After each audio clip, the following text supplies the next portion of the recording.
Dampak kelebihan kapasitas pada lapas narkoba kelas 2B Banyuasin membuat sebanyak 97 warga binaan dipindahkan ke 3 lapas di Sumatera Selatan.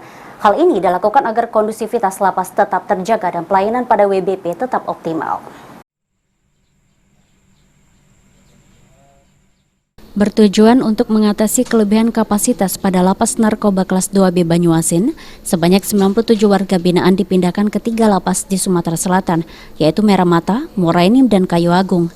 Pemindahan sendiri akan dilakukan secara bertahap dengan tujuan agar kondusivitas lapas tetap terjaga dan pelayanan pada WBP tetap optimal. Dalam menangani kapasitas di lapas ini yaitu melakukan pemindahan Pak ke lapas-lapas lain. Kami telah memindahkan 25 warga binaan ke lapas Kayu Agung, 7 orang ke lapas kelas 1 Palembang, dan 65 warga binaan ke lapas Muara Enim, sehingga terjadinya pemerataan di setiap lapas.